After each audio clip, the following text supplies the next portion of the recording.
Okay, I think we're ready to start. Great. Well, thank you all for coming tonight. It's our 19th meetup, second one sponsored by our friends at Meetup. And no, I haven't shrunk. I'm not Norbert. For those of you that don't know me, I'm Mauricio. Norbert's traveling today.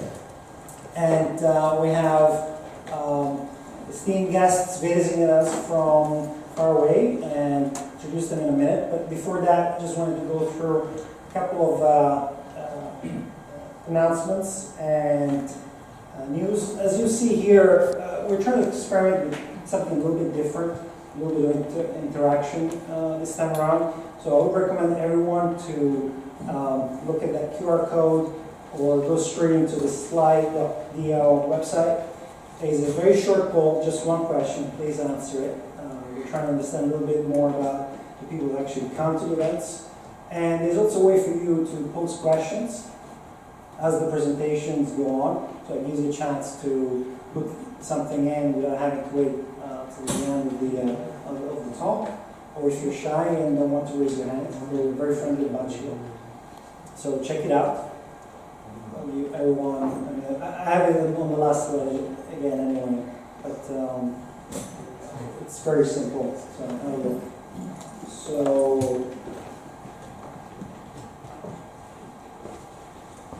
So upcoming events. Just before we start today, I just wanted to point out that on the 6th, Norbert is giving a lunch presentation about the future of FinTech. We all want to know what's going to happen in this industry, so please come and join it. It's organized by our friends at Real Pro. We have a short video that goes with that.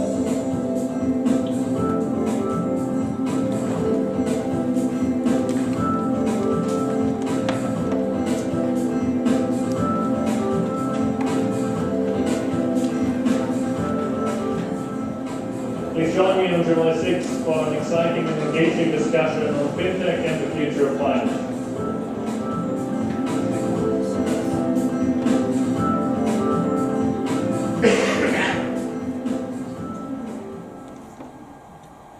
Okay, so I'll wait for Norbert to get his Oscar for that performance. A couple of news. I think probably the first and most important, we have a new joiner for the Tokyo FinTech Association. Our intern, Michael, is there. Let's say hi, Michael. Hi, guys. University of Oregon senior accounting major, super nice guy. That's his Telegram handle. If you don't like anything, just pass to him, not me. But he'll be around all day at the next meetups as well. So do reach out.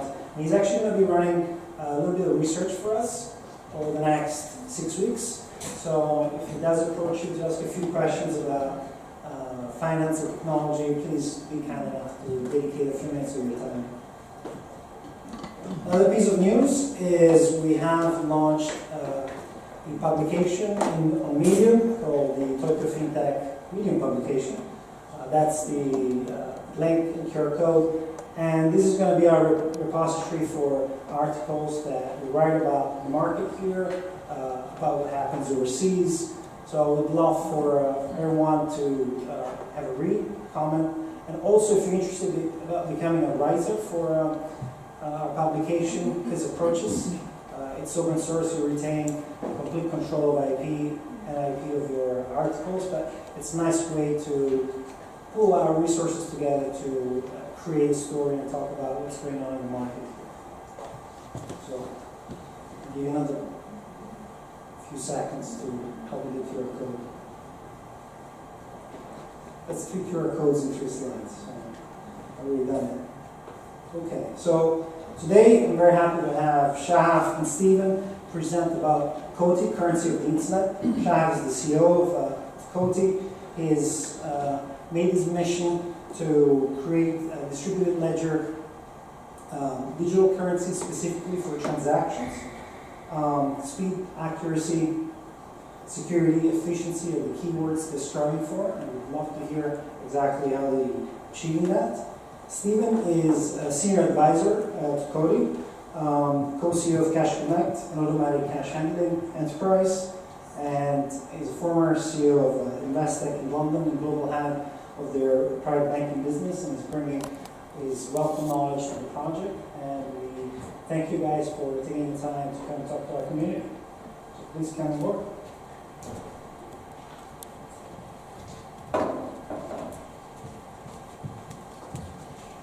Can you hear me well enough without the microphone? You on the back? Yeah? Okay, great. With us are also John Elias from our operation side of the team, since they won't let me handle a laptop myself, and Tamar from our creative team. Please stand up. Great. We are super excited to be here. I'll tell you a bit about myself. Stephen will tell you more about him. We'll go through some slides that we made, and then of course we'll open for questions, maybe some answers. You can come meet us again during the next 2 days. We will be at Blockchain Week, where we sponsor. You'll see us at the entrance. Should be quite amazing, considering how much we paid for it. So myself, I live in Tel Aviv, in Israel, where our R&D and management team is. I am 40. I have 3 kids from the same wife. Yeah, it's not that easy. And I'm CEO of COTI. Prior to that, I've been an entrepreneur for the past almost 20 years. I founded a few companies, sold a few companies. Most of them were around marketing and B2B. I am also an Air Force major. I still go on reserve duty when they let me. And this is pretty much my story. Steven is a true professional, so. I can't compete with that. I also have 3 children. 2 of them are from the same wife. And I'm going to tell you the boring story. The third one isn't from either of us. I adopted the third one. Sorry about that.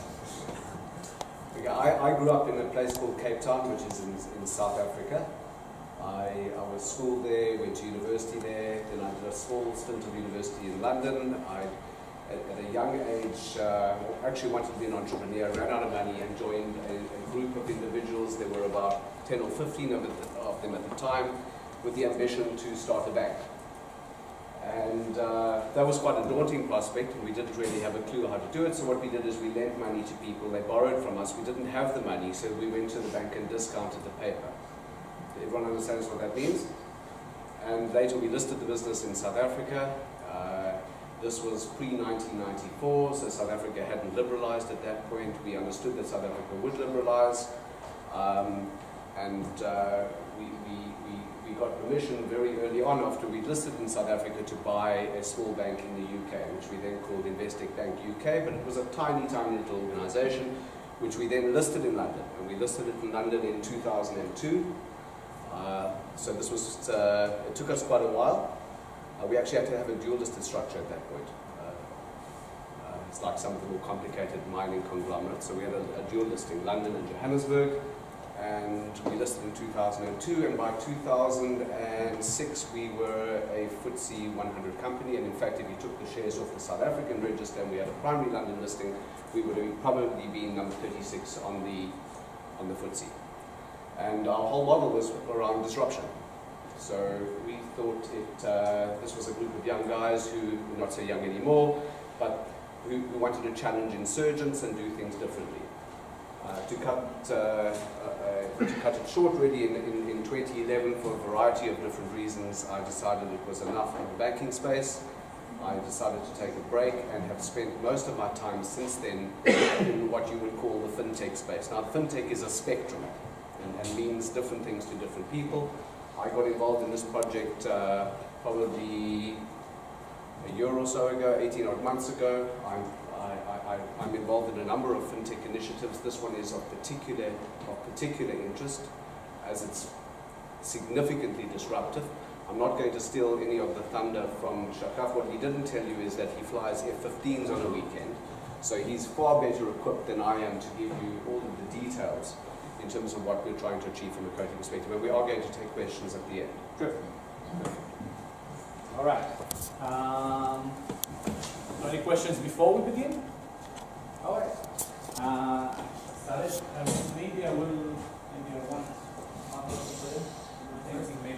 easier. Okay. It's not even working. Is it working? No. Here, try it. Okay. Don't mind it. That's it. So the presentation is translated to Japanese, but I'll speak English. My English is far better than my Japanese. Thank you. But if you have any questions about what did he just say, please feel free to stop. So COTI, and I will present today the protocol that we have invented for value exchange, a way to transmit value. As you can see, we've been covered quite a lot. This is basically in Western media. This is actually my first time in Japan, and one of the first steps that we're doing in Asia. And COTI has been founded in 2017. We are 30 people full-time in the company. It's quite substantial for a startup and very much substantial for a blockchain product. So our vision when we started COTI was to build a system in which value can be exchanged between people around the world as easily as information is exchanged over the internet. Let's stop and think about it for a second. It is not that obvious. It's really not that obvious. Whenever we transmit value today, some commissions are associated with that, some documents are associated with that, and it's not really easily transmitted. And along came cryptocurrencies, and this is the beginning of our story.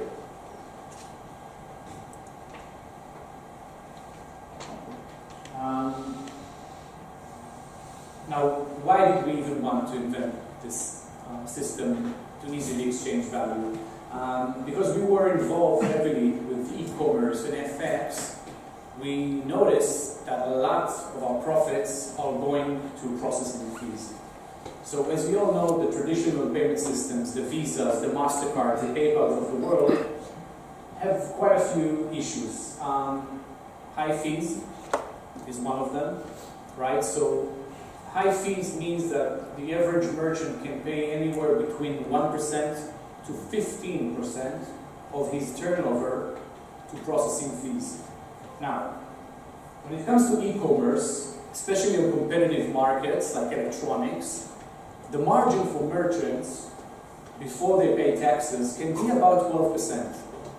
On a competitive market, that's what you get, 12%.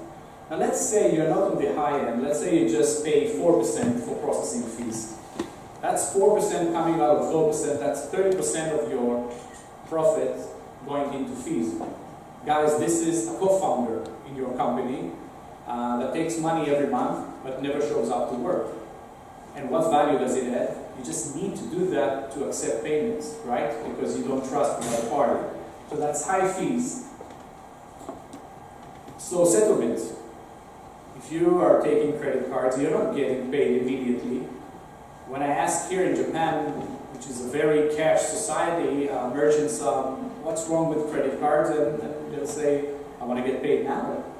Why would I want to get paid in 3 weeks' time? Why would I want to keep 10% of my turnover as rolling reserve and wait for it? So that's another issue. Now, and this is mind-blowing, think of everything around you right now in this room. Think of your phone, your watch, TV at home, the computer here, the cars downstairs. Everything has innovated a lot in the last 10 years. I'm not talking about 20 years. The last 10 years, everything dramatically changed. Now look at your credit card. It's the same card I got when I was 16. It's the same thing. Plastic with magnetic field on it that you need to push the right way into the machine, otherwise it doesn't work. It hasn't been innovated. And you know what?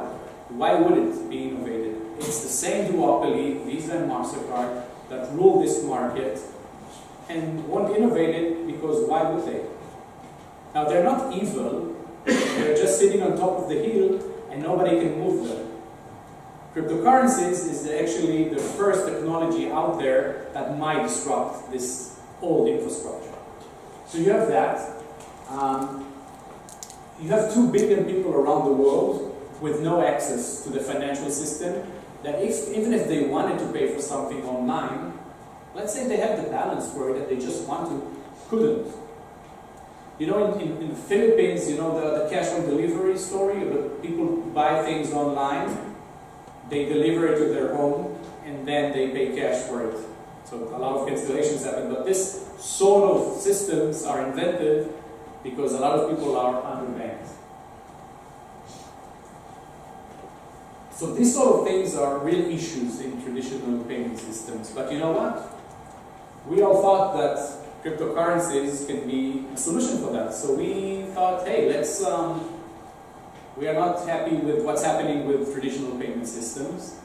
Let's just take cryptocurrencies and build a payment application on top of it and give it to merchants and consumers, and ta-da, it is all solved.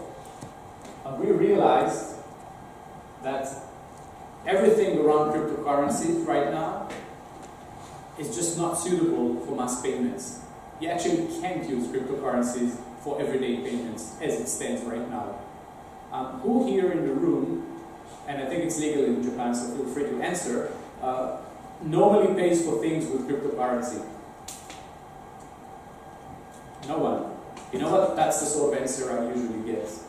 In a room full with crypto heads in a convention where people, you know, raise their hand because it's cool, still 5 to 10 people will raise their hands. And you know what? It's not your fault. It is way too complicated, and there are way too many issues around paying for things with cryptocurrencies. And the name is not store of value. Cryptocurrencies, as it stands right now, it's digital gold, right? It's store of value, if you don't mind the fluctuation, but it says cryptocurrency. Isn't it supposed to become a currency? But it's not. Why? And we've seen a few things lacking. One is scalability. Visa and MasterCard can go all the way to 65,000 transactions per second. You know how much Bitcoin can do?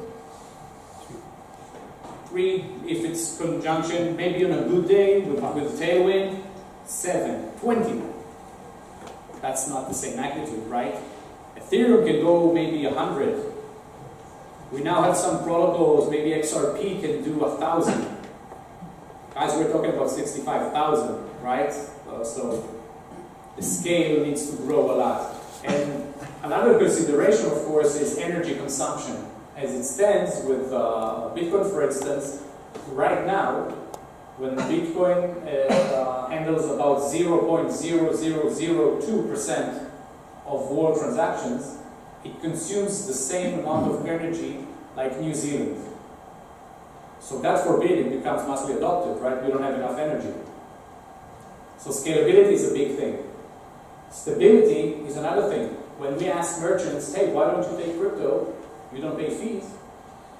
It says, because if the price drops 20% tomorrow, I'm losing money. And maybe a consumer doesn't want to pay with crypto because if the price goes up 20% tomorrow, he's losing money, right? So price volatility is another big issue around cryptocurrencies. Now, governance and protection. Consider the next situation. I am paying for something online. With my Visa, with my MasterCard, with my PayPal. And the merchant doesn't send me the product.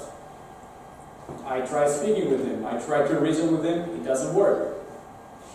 I'm calling Visa or MasterCard, saying I want to charge back this transaction. It is cancelled.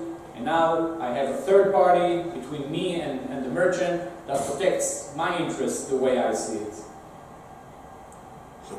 Now, if I was paying for this product with any cryptocurrency out there, I would be bound completely to the merchant's good faith and trustworthiness, because I can't charge back a cryptocurrency transaction.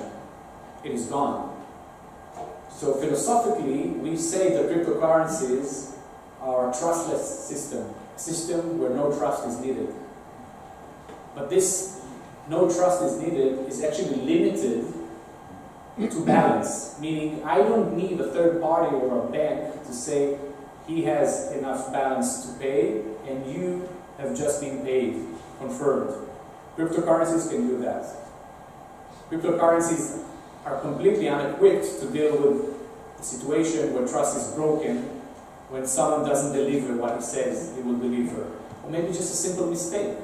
I wanted to press 2, but I pressed 22 because I'm silly and I pressed 22 and it just happened. So what happens now? Right? So this lack of protection is super crucial when it comes to everyday people considering whether or not they will pay with something. If you tell them, look, but just make sure that you get it right, this 16-digit thing, if you don't get it right, it's gone.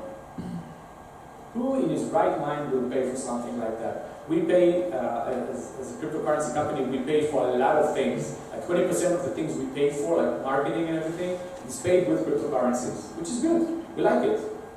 But you know how fearful is the person that actually presses enter before he presses that? Because he knows if it's gone, it's just gone. It's unbelievable. So that is a major issue we aim to fix. And the last is regulation and compliance. A lot of people around me would like to decentralize the entire universe and leave everything in complete anarchy, and this is the way to go. I don't actually believe that.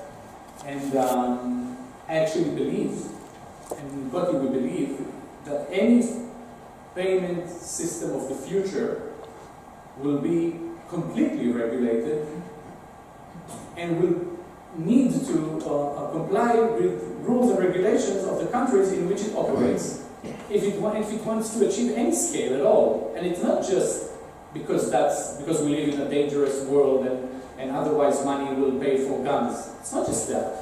A merchant that accepts a cryptocurrency that was completely anonymous and may be part of money laundering may lose his entire business for processing. Why would he do that? Why would he take such a risk? So we believe that any payment system of the future will be regulated, and so we are prepared for that. COTI, and I'm jumping to the future a bit here, COTI is completely private, but it's not anonymous. If you want to transmit value in COTI, you need to go through a KYC and AML process, know your customer anti-money laundering process. And we have actually applied for a European license to use COTI, and we applied for a DLT license coming out of Gibraltar, Distributed Ledger Technology license, which means that we will be allowed to transmit value with cryptocurrencies.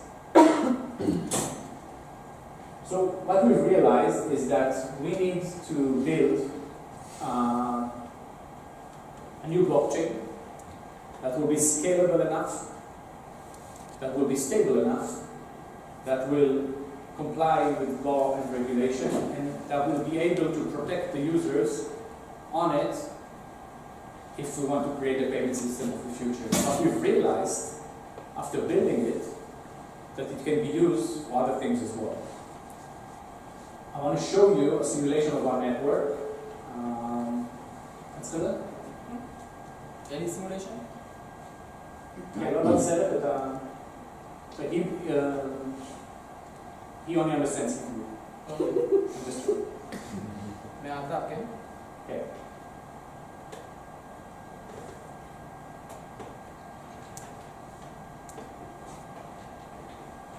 What you'll see in the next few seconds is not just a very cool animation, though it is cool.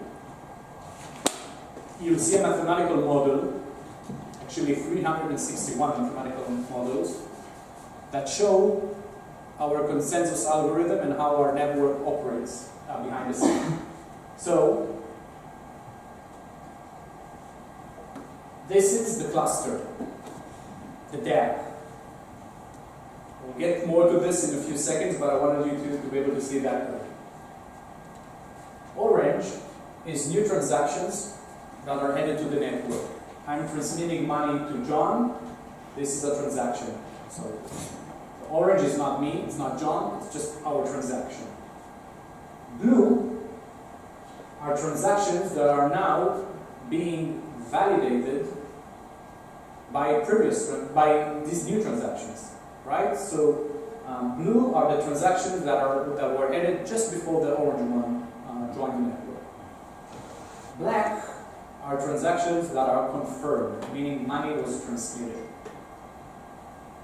What you can maybe intuitively see right now is that unlike blockchain, and I will get more to that later, which is linear in nature, what we're building, which is based on direct cyclic graph data structure, is exponential. And because new transactions that are added to the network are in charge of validating and confirming previous transactions, as more transactions will be added to the network, it actually becomes faster, which is very different to what is happening with blockchain. Now, this is the data structure, but how do we get to a consensus? How is that achieved? If you look at a specific transaction, and by the way, this is available online in our website in various languages, including English and Japanese.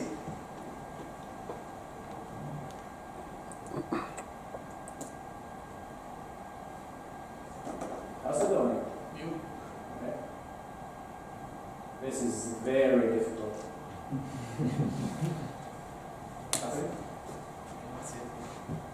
When a specific transaction is confirmed, means that it was associated with a specific chain. Okay, I'll get to the map of it in a few seconds. Okay, great. So, if time begins here, this is what is happening now, this is what happened in the past. So this transaction here that was confirmed was validated and confirmed by being part of this chain. Okay, so how do we get to a consensus? So think of it that way. Every dot here has a score. What that score is, depending on the industry. Around payments, around what we create, the score means trustworthiness. Why? Because trust is completely coupled to payments. Someone very bright said that paying for things is a very intimate thing. If you pay for something in cash to someone you see and trust, maybe he lives next door, you trust him completely, you send cash, you don't need a receipt, you don't need a third party to confirm the transaction, you don't expect to pay any fees on that, nothing. Trust is there. If you are paying for a supplier that lives on the other side of the world for a product, you will never meet him, and this may be your only transaction. He doesn't trust you, you don't trust him. So a lot of fees will be associated with that, because someone needs to facilitate and relay this trust. So someone trusts you, and then he trusts that one, and so the trust chain is created. So we are simulating that. So every dot here has a trust score that is accumulated on the chain.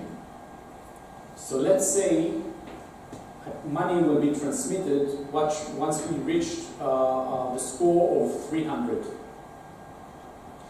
So it can be maybe 4 transactions with a very good score, 90, right? So 90 and 99, we've passed 300, and that transaction is confirmed. Let's say this chain is of low trust, maybe it's 30, 28, 32. You will need about 10 of these transactions to confirm the same thing. But it makes sense, because this is how we live, this is what we expect. We expect that low trust means slower process that takes more fees than a very fast than a process where high trust is involved. Another good thing about this data structure is there is no mining here. No mining is needed when it comes to direct specific graph, and very little proof of work is needed. So it consumes very little energy, and it doesn't take a lot of fees to create a global payment network, which is something that we were looking for when we were aiming for scale. Let's go back to the presentation.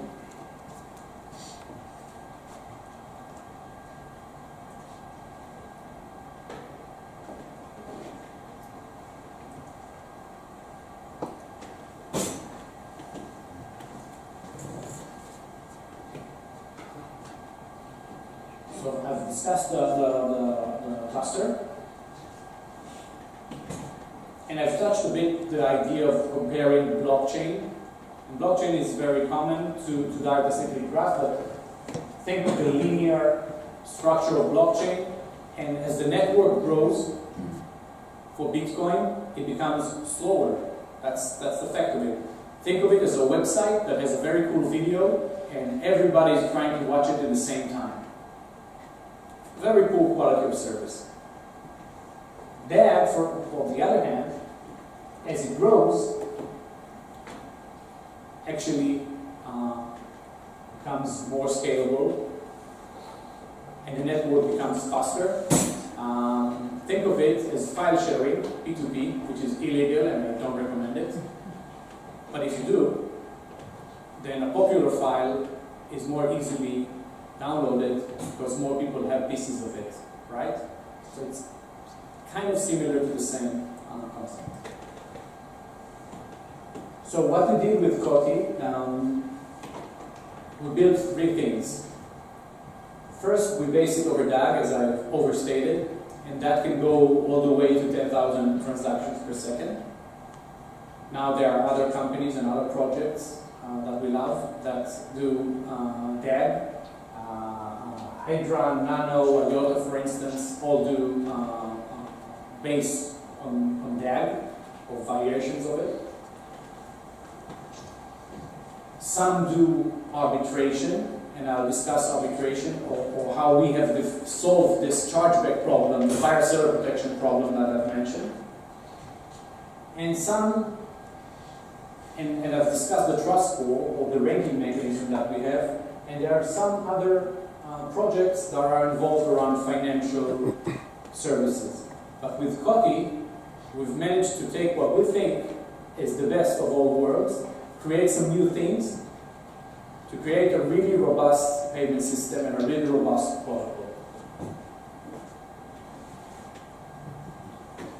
And as I said, we've realized that what we've built can be used for more than just payments.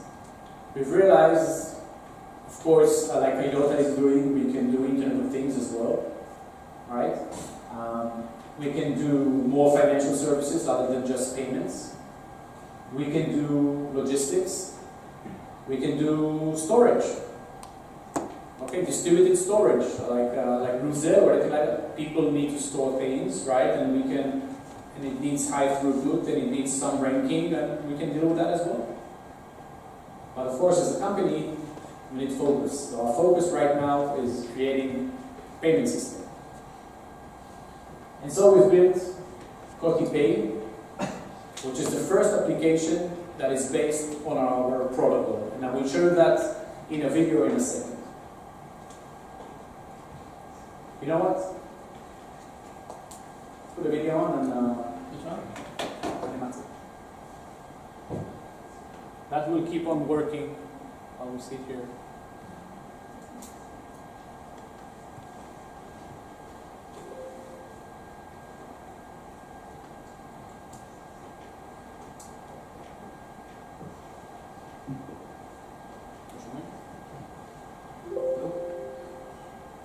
Sorry, guys. We began at the dawn of civilization. First, we traded with those we knew and trusted.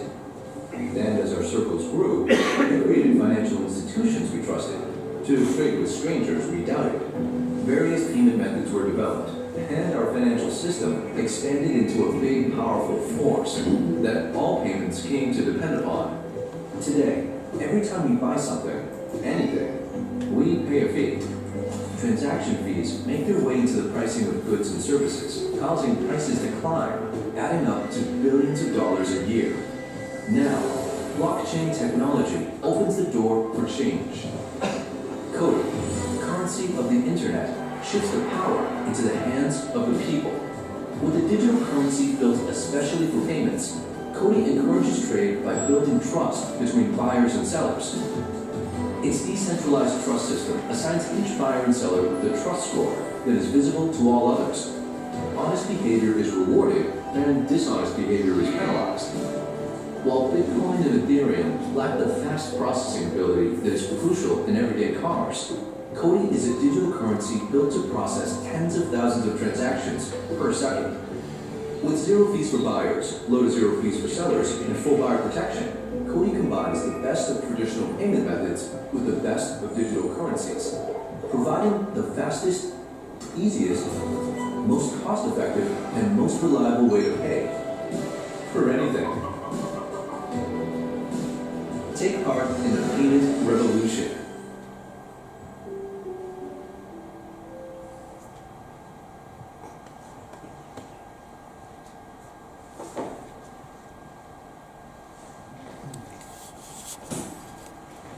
So COTI Pay is the first application based on our protocol that is called Trust Chain.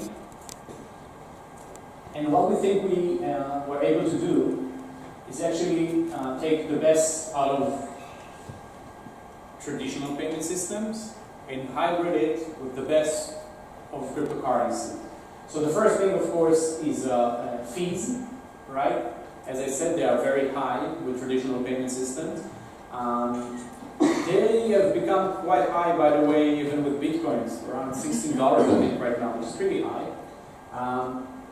With DEX systems and COTI, they are pretty much zero.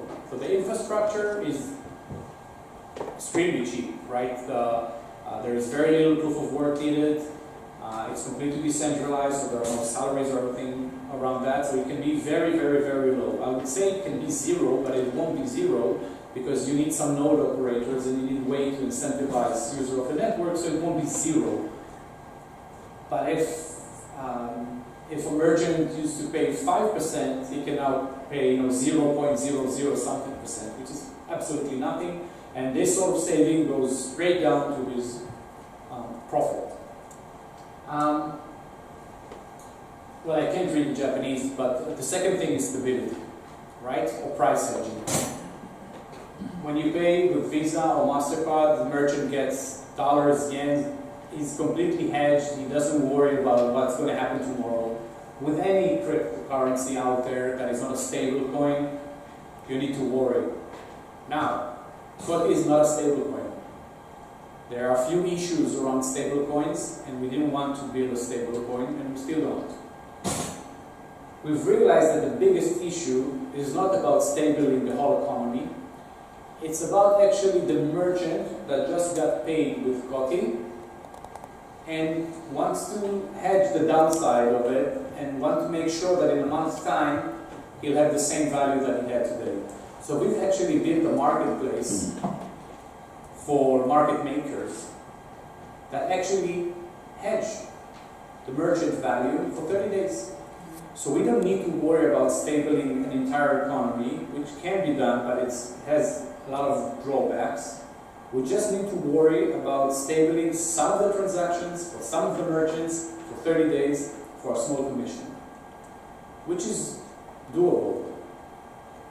Compliance is the third thing. Most projects out there, especially the anonymous one, don't go that route at all. We are going for full compliance. We are the regulator's guardian. We stick to any law in any country, and we're actually filing for a license, which will probably be one of the first in the world to get, at least in Europe.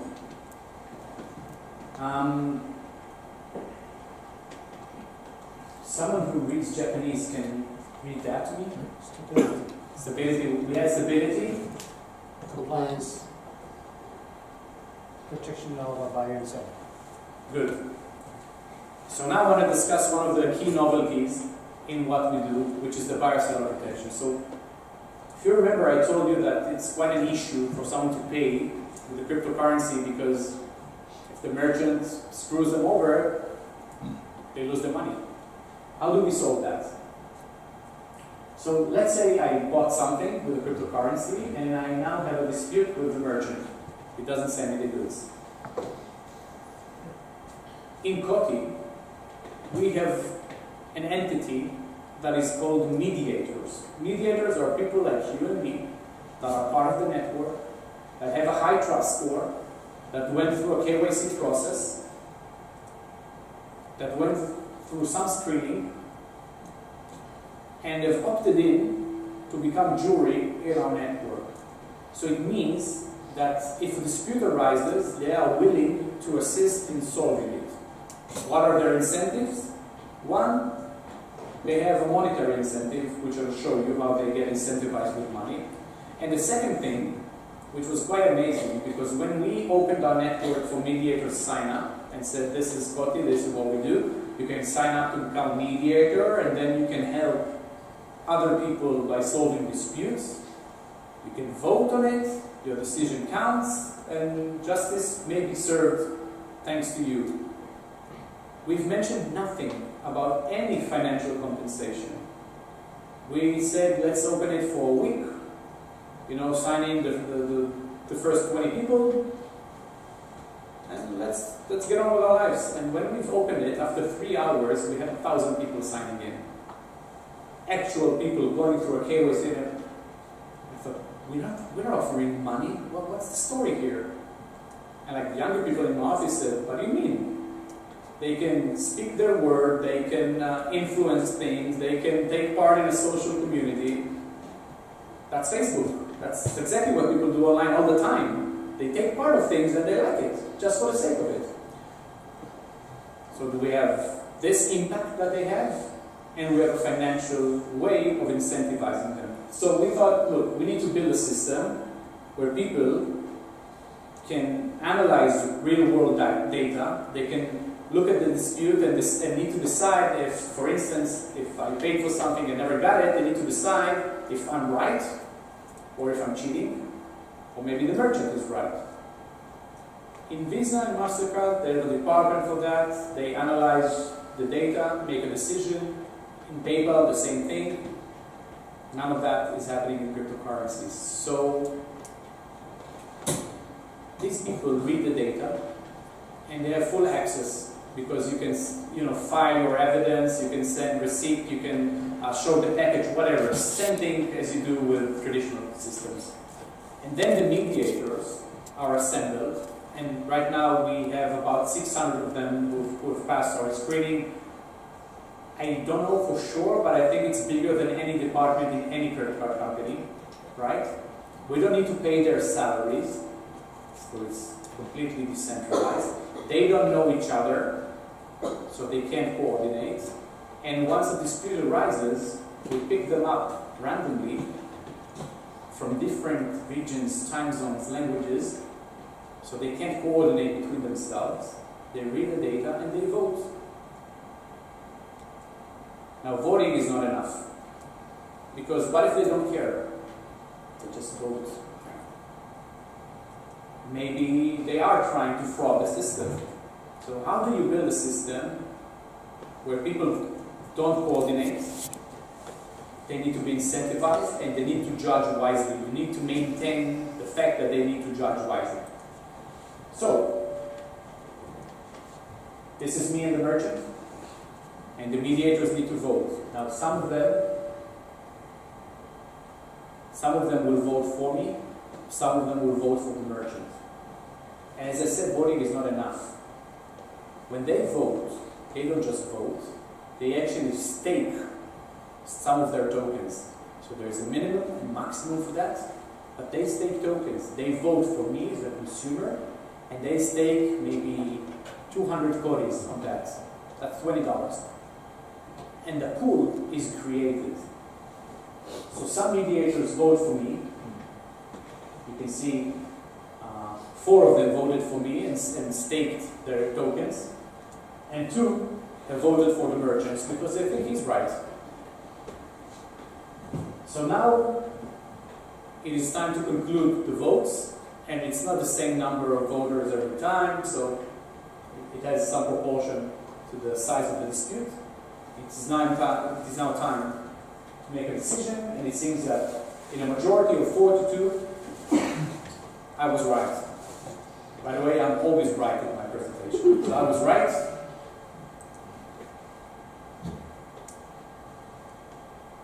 So out of the pool of money that was created, it is now divided between those who voted with the majority. So if you were with the minority, you lose tokens. If you were with the majority, you win tokens. Now, before you think, hey, this means that this guy is standing here telling me that the majority is always right, of course not. But most of the time, yes. The fact is that the wisdom of the crowd is usually pretty much accurate. This is not scientific data that needs to be analyzed by the masses. This is real-world information, everyday situations that people can normally vote. And I don't know if someone here is from this sort of department in Visa and MasterCard, but these are not ex-judges. These are everyday people. They're usually not of the highest wage. Their incentive is to finish a quota, and they vote, and they decide. And there aren't a lot of them. And you know what? Some of our partners, of course, are from the processing industry, and they tell us all the time, look, you can send the same case to different departments in different countries. One day the consumer will be right, the next day the merchant will be right, and it will take 6 weeks, 6 months. And it will be a terrible situation, a terrible ordeal for everybody. So what we've created here is a decentralized, cost-effective way to create arbitration and justice. Now this goes beyond payments, of course, because this can be used in various other industries.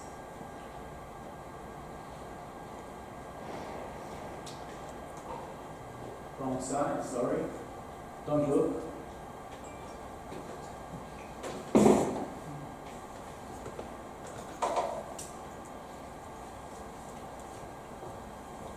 What is this? Cost. So cost is clear. So we think that in most aspects, or all, at least all of the aspects that I presented, we've actually created the best of all worlds. Low to zero fees is great for merchants, right? We're stabilizing what we can stabilize and what makes a lot of sense to stabilize, which is the downside for merchants. We are creating a buyer seller protection. We are completely compliant. And we are very easy to use. So we've built an experience that is, the guidelines for my team was make something that my mother, that can use credit cards, can use as well. If it's not that easy, I'm not interested. So we built something that is very easily implemented for merchants and consumers alike. Now, our go-to-market strategy is built on 2 pillars. First of all, we believe in this world. So people say, hey, it's chicken and egg. If you don't have enough consumers, merchants don't want you. If you don't have enough merchants, consumers don't need you. So where do you start? It's easy. We start with merchants. Think of the first time you downloaded a PayPal or opened a PayPal account. Usually, it will be associated with you wanting to buy something in eBay. Why else would you want PayPal? Right? To begin with. So the merchant actually drove you to try something new because it made sense to him and because maybe this was the only way to buy something that you needed. So COTI is very useful for merchants because it grows their profits, and this is what their sole existence is, right? They want to generate profits. So if we improve their bottom line, they actually want to encourage consumers to download COTI and start using COTI. So when it's presented as a payment option, maybe they offer you a discount, maybe they offer you twice as much loyalty points. They want to encourage you to use it. What happens if your card was just declined online? Right? Yesterday I was at my hotel, I just arrived. I tried to pay for the room with a credit card and I have very good credit. Card was declined. Because, hey, this guy who's usually in Tel Aviv is now in Japan. Impossible. Block the card. And now I need to call the credit card company looking at the cashier. They're feeling stupid because it can't be that I'm in Japan. Right? So cards are declined all the time. And when they are declined, maybe you're offered to use COTI because it always goes and it's instant. So maybe the merchant will try to encourage you to use that.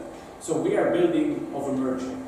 And when we've opened and we did a call out for merchants saying you can now use COTI, or you will be able to use COTI in September when we launch, and 0 fees, instant settlement. You know what? 3,000 of them have applied to use COTI in 4 days. And that marketing stunt cost us about $400. Right? I'll pay for taxes more here this week. So it hit a nerve for a lot of merchants. This is something that they want. So we begin with merchants. And we already have 50,000 consumers that have opted in to download our wallet with the first 100 COTIs loaded on it so they can start using it with the merchants that take COTI. We have signed an important partnership with processing.com, which is a very big payment service provider in Northern America with access to tens of thousands of merchants. And these merchants are what are considered high-risk merchants. So they're not risky to the consumer and they don't sell risky things. They are risky to the credit card company because of chargebacks. So these guys pay the highest fees. And for them we are a real blessing because a lot of their turnover goes to fees and because they get a high decline rate for credit cards. So we are focusing our efforts on merchants in specific verticals. So there are 30 verticals that are considered high risk, including things you won't imagine that are high risk, like travel, furniture, software as a service, right? Yes, gaming and gambling as well, but you could imagine that. And geographies that pay high fees for processing, like Sweden, for instance. So we have the numbers, and we are building a full ecosystem. So we have a coin, a native coin, based on our protocol. We have a wallet to support it, and in this wallet you can also hold other cryptocurrencies and fiat, because we have the license for that. We have acquired an exchange, not because we want to be in the exchange business. We won't compete with the larger exchanges. It has zero meaning to us. But we want you to be able, because the merchant just offered you to use COTI, we want you to be able to buy COTI at that point, at that time, at the checkout process with the merchant. I don't want to send you to tell you, look, maybe you should go to, I don't know, OKX, open an account there, do the KYC, etc., etc., etc., and once you have the account after 2 days, then transmit money, get COTI, and then go back and finish buying the product. That's unreasonable, right? It makes zero sense. And some projects, by the way, rely on that process. I guess they haven't done marketing before. I want you to be able to buy COTI at that point. And I want to facilitate a hedging service for merchants, as I said, and I can do it better when I control the exchange, right? So we have built or bought a centralized exchange to support what we need. The name is COTI-X, and it will be launched in a few weeks. Now, debit cards is a partnership that we've signed with a bank, an Eastern European bank, and that will be launched in 2019. By the way, it's not important at all, but people love debit cards.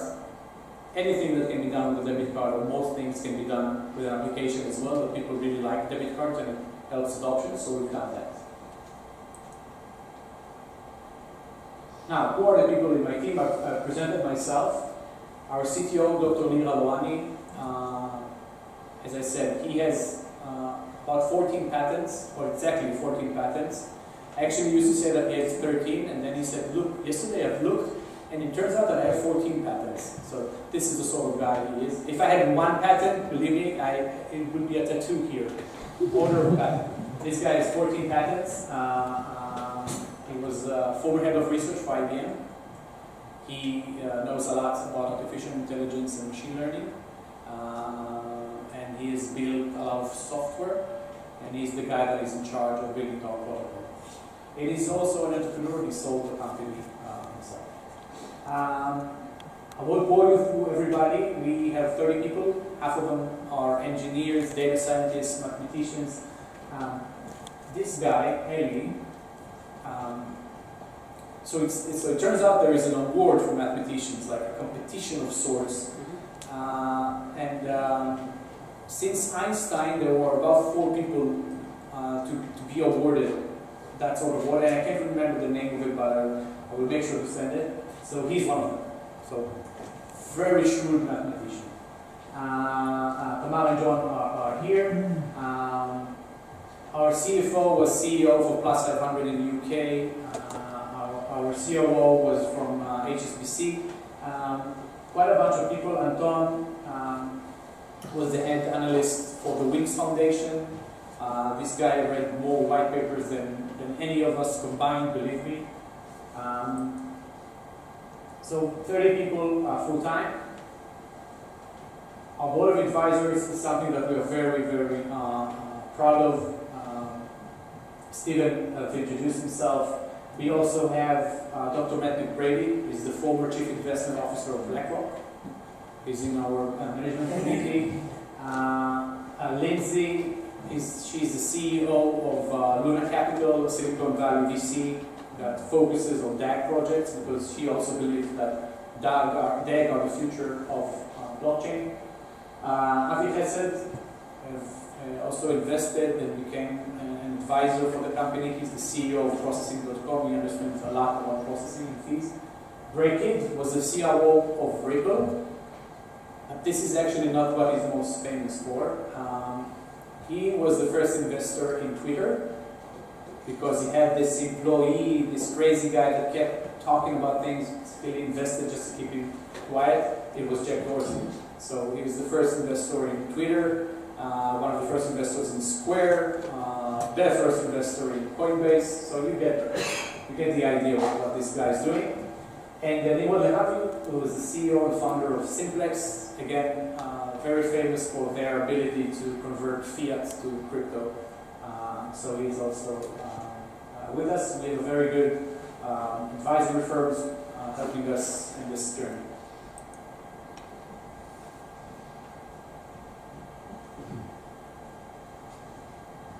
This is my last slide, and I want to go through what we see as the achievements that we have so far. One is that we have a strong backing. I'm not going to discuss token sales in Japan at all, unless you really ask me to, but I don't discuss token sales in Japan, but we have a very strong backing in that sense. We did a community sale. No one from Japan has participated, so I can discuss that. What I can tell you is that we have limits. First of all, you had to do a KYC process with us, which was a real pain. You need to send us proof of identification, actually 2 of them in English, and proof of residence, which was a utility bill, not older than 3 months. And when I looked for mine, I couldn't find it. So it's a real pain, but actually 8,000 people did that, of which we took out 4,000 people, and limit ourselves to the 4,000 people which we thought we can handle in terms of compliance, legality of things. Now normally in the crowd sale about 20% of the whitelist will participate. In our case 75% or 77% have actually participated, and we've limited to about $900 per person. Right? And more than half of them actually did that. 60% of them have actually committed to lock their tokens, all of their tokens, till mid next year. So we had very good participation from them and of course other investors. We have good partnerships. Right? I've mentioned processing.com, we have other partnerships that work well for us. We have first adoption of the protocol, so it's not just us developing over Trust Chain right now. Actually, a publicly listed company in Germany called Advanced Blockchain, actually now building over our protocol a smart contract platform.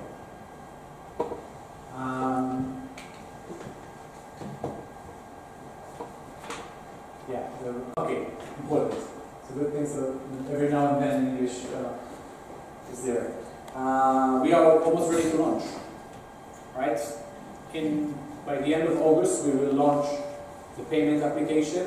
It is called COTI Zero because it's the foundation of everything. Not all of it will be completely decentralized as we wanted at launch, but it will be more than enough, and it will be zero fees for merchants. And that will be the beta test for all the consumers of merchants that have opted in to use COTI. So that is happening in August, and in September we are launching the alphanet of our protocol. So developers around the world can actually start using the code. As I said, we are working in a compliant framework, so our DLT license is something that we expect to see by the end of the year. It will probably be the first one to be issued, or one of the top 5 to be issued. And we have quite a substantial community. Now, one of the biggest mistakes that we've done is focus on English-speaking countries because it was easier for us. And we have about 80,000 followers. About half of it is Telegram, and the rest is different channels or our newsletter, which I encourage you to use.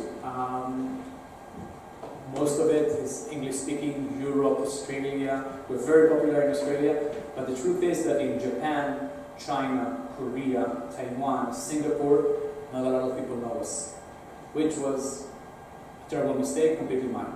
So we are now starting to spread the word. We now have a Chinese Telegram group, which is becoming substantial, and we're going to keep on growing the channels globally. So this is COTI. This is me. One of the few perks that you have with a Hebrew name that is completely unpronounceable in any other language but Hebrew is that you get to keep it on all channels, because who uses that? So Shahaf BG, Skype, Telegram, WeChat, you name it, I can log in. Shahaf BG won't be taken. I don't know yet, but we're going to have a booth tomorrow, so you can visit us there if you'd like. And this is my personal email. Feel free to ask, text, whatever. We are very accepting of that, and we are very open to criticism or anything that you see that you think is not there. Also in our website, we put a lot of material in our website. We have a very long and interesting, I think, white paper, technical white paper, if you like these sort of things. And it's translated to Japanese as well, and also Chinese and Korean. We have a business overview describing the payment system, again translated. We have a token economy there, and we will soon launch a very interesting document about the mediation system, arbitration system that I've just discussed, with what parts of game theory and other aspects of it we took to encompass in that system. And we have a lot of videos there. I think it's a very good website. I'm not very objective, but have a look. I think you'll find it interesting.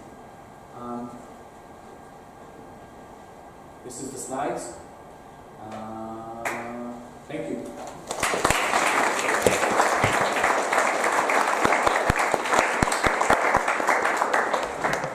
Thanks, Shahaf.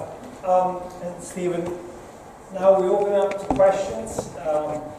We need to be out by 9 o'clock, and we should probably try to have a 20-30 minute networking and more informal, but please show up questions for Shahaf.